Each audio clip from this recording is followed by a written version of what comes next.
নমস্কার বন্ধুরা, জয়ার পাকশালাতে সবাইকে স্বাগত। আজকে বাঙালির খুব জনপ্রিয় স্ট্রিট ফুড, ছোট বড় সবারই খুবই প্রিয় এগ চিকেন রোল করে দেখাবো। রেসিপিটি পুরো দেখার অনুরোধ রইল। আসুন দেখে নেওয়া যাক এটি কিভাবে করছি। এর জন্য একটা পাত্র নিয়ে নিয়েছি, তার মধ্যে আমি 200 গ্রাম কাপে 3 কাপ ময়দা দিয়েছি, নুন দিলাম হাফ চামচ, চিনি হাফ চামচ দিয়েছি, হাফ চামচের একটু কম, আর 1 চামচ হাফ চামচ 1.5 চামচ আমি তেল দিয়েছি। ময়ানটা দিয়ে খুব ভালো করে মেখে নিতে হবে। দেখুন এরমভাবে মুঠো করলে মুঠো হচ্ছে, আবার ভাঙালে ভেঙে যাচ্ছে। এই রকম যখন আসবে তখন বোঝা যাবে যে এটা হয়ে গেছে। অল্প অল্প করে জল দিয়ে আমি এটা মেখে নিচ্ছি।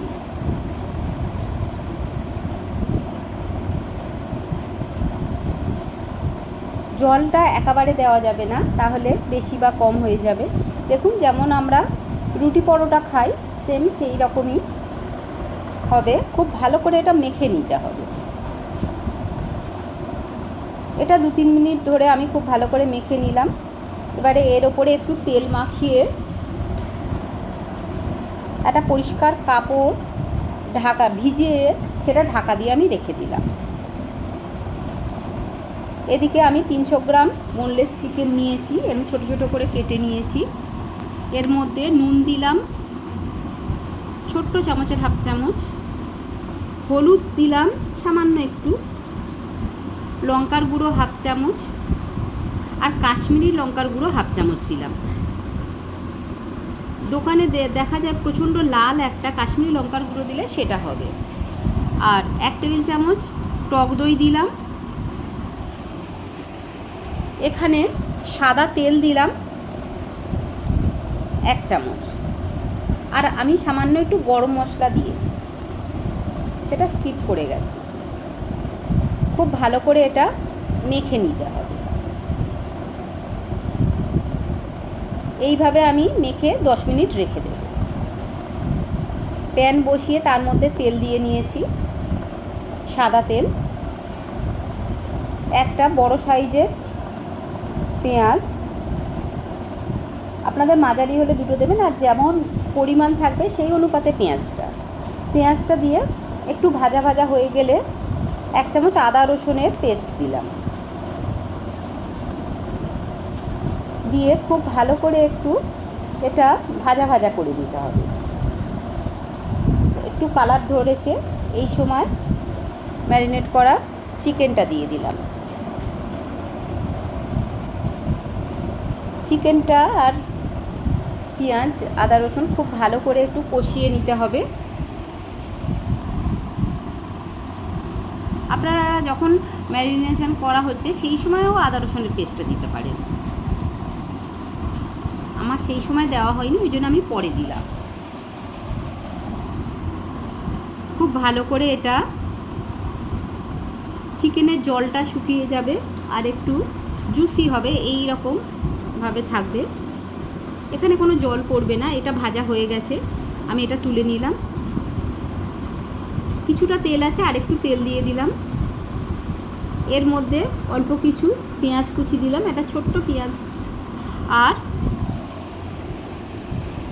ক্যাপসিকাম কিছুটা এইভাবে লম্বা করে কেটে নিয়েছি, সেটাও দিলাম। এটা আমি ভেজে রেখে দেব। এটা ভেজে যদি নেওয়া যায় এর টেস্ট অনেক গুণ বেড়ে যায়। এটা ভাজা হয়ে গেছে, আমি তুলে রেখে দিলাম। আমার ঢাকা দিয়ে রাখা ময়দাটা, এটা আমি আধ ঘন্টা এইভাবে রেখেছিলাম, এটা নিয়ে নিলাম। নিয়ে আবারও মিনিট খানেক ধরে এইভাবে আমি মেখে নেব। মাখাটা যত সুন্দর হয়, এর যে ময়দাটা যে ময়দার রোলটা যখন হবে তখন খুব সুন্দর ক্রিস্পি কিন্তু সফট। ভালো করে মাখা না হলে ভীষণ শক্ত শক্ত হয়, কি খেতে ভালো লাগে না। এর থেকে আমি 5টা এইভাবে লেচি করে নিয়েছি। এটা আমি বেলে নিচ্ছি। এর মধ্যে তেল দেওয়া ছিল, ওই জন্য তেল আর দিতে লাগছে না। এইভাবে আমি বেলে নিচ্ছি।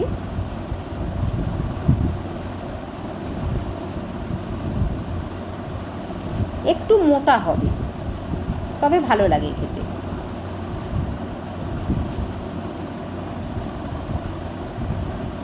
পাতলাও করতে পারেন, তবে একটু মোটা করলে সেটা একটাতেই টিফিন একজনের এনাফ হয়ে যায়। এইভাবে আমি দুটো বেলে নিয়ে নিলাম। তাওয়া বসিয়ে নিয়েছি। প্রথমে শুকনো তাওয়াতে আমি এটা দিয়ে দেব। দেখুন কতটা ফুলে ফুলে উঠছে। এরই মাঝে আমি একটা ডিম ভেঙে নিয়েছি। এর মধ্যে সামান্য একটু নুন দিয়ে দিলাম, দিয়ে এটা খুব ভালো করে ফেটিয়ে রেখে দিলাম। এবারে আমি উল্টে দিয়েছি, তারপরে অল্প সাদা তেল দিয়ে দিচ্ছি। এখানে অবশ্যই সাদা তেল ব্যবহার করতে হবে, রিফাইন অয়েল। এক পিঠ ভালো করে আমার ভাজা হয়ে গেছে। দোকানে অনেক লাইন দিতে হয়, আর সেখানে পাতলা একটুও হয়।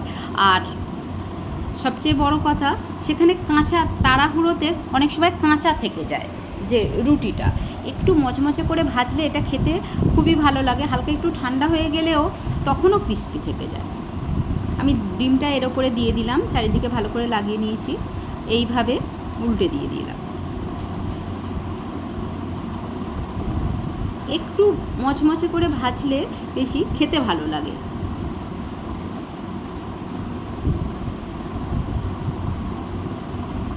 আবারও বেশ খানিকটা তেল দিয়ে দিলাম। দেখুন একদিকটা হয়ে গেছে। খুব ভালো করে এইভাবে মিডিয়াম ফ্লেমে একটু চেপে চেপে যদি একটু মচমচে করে ভাজা যায়, একটু ঠান্ডা হলেও কিন্তু এটা তখন ভালো লাগে। হয়ে গেছে দেখুন। এটা আমি আরও একটা দেখিয়ে দিচ্ছি। প্রথমে কিন্তু তেল দেব না, প্রথমে এইভাবে একটু ভেজে নেব।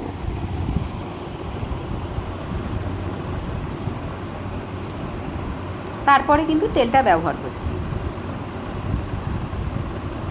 দোকানে অনেকটা বেশি তেল দিয়ে যে দেয়, তেলটা হয়তো পাম অয়েল দেয়, সেটা স্বাস্থ্যের পক্ষেও ভালো হয় না। বাড়িতে আপনি ছোট বাচ্চা, ছোট বড় সব বাচ্চাদের যদি এইভাবে করে দেন, তারা খেতেও খুবই ভালো লাগে আর খুবই পছন্দের সেই খাবারটা। আর এটা স্বাস্থ্যকরও হয়।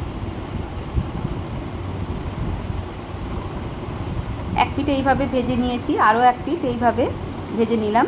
তার উপরে ডিমটা, ফেটিয়ে রাখা ডিমটা আমি দিয়ে দিচ্ছি। ব্যাস, এইভাবে আমি দু পিঠ ভালো করে ভেজে নিয়েছি। ওই গরম তাওয়াতেই আমি যেটা পেঁয়াজ আর ক্যাপসিকামটা ভেজে রেখেছিলাম সেইটা দিয়ে দিলাম। ঠান্ডা হয়ে গেছে, একটু গরম গরম ওর ভেতরে দিলে খেতে ভালো লাগবে। দোকানে দেখবেন দ্বিতীয়বার এইভাবে ভেজে নেয়। ওইভাবে দিয়ে চিকেনটা দিয়ে দিলাম, দিয়ে ওটা আমি রেখে দিলাম। আমি একটা সুন্দর একটা মশলা করে নিচ্ছি। বিট লবণ দিয়েছি, চাট মশলা দিয়েছি, জিরের গুঁড়ো দিয়েছি, রেগুলার লবণ দিয়েছি, আর একটু আমচুর পাউডার দিয়েছি। খুব সুন্দর একটা স্পাইসি, দারুণ সুন্দর একটা টেস্ট আসে এই মশলাটার জন্য। আমি একটা এগ রোল নিয়েছি, তার উপরে চিকেনের যে পুরটা সেটা দিয়ে দিচ্ছি। আপনারা কম বেশি যা খুশি দিতে পারেন, তবে বাড়িতে একটু বেশি বেশি দিলেই ভালো লাগে। দোকানে তো অল্প অল্পই দিয়ে দেয়। এর উপর থেকে কাঁচা লঙ্কা কুচি দিয়ে দিলাম। আর ওই যে মশলাটা করে রেখেছি, এই মশলাটাই খুব সুন্দর একটা চটপটা টেস্ট আনে। মশলাটা ছড়িয়ে দিলাম। এবার টমেটো সস দিলাম, চিলি সস দিচ্ছি। আপনারা যেমন ঝাল খান সেই অনুপাতে দেবেন। আর আমি এইভাবেই রিং করে পেঁয়াজ কেটে রেখেছিলাম সেটা দিলাম, আপনারা কুচিয়েও দিতে পারেন।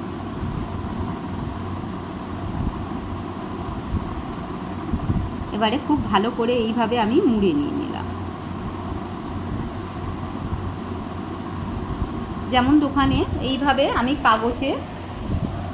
কাগজ কেটে নিয়েছিলাম, সেই কাগজ দিয়ে খুব ভালো করে মুড়ে নিয়ে নিচ্ছি। দেখুন হয়ে গেছে, কত সুন্দর, খুবই তাড়াতাড়ি, খুবই টেস্টি এই রোল। টিফিনে তো আদর্শ এটা, আর বাচ্চা বড় সবাই খুব ভালোবেসে খায়। কেমন লাগলো অবশ্যই কমেন্ট বক্সে জানাবেন। আপনাদের কমেন্টের অপেক্ষায়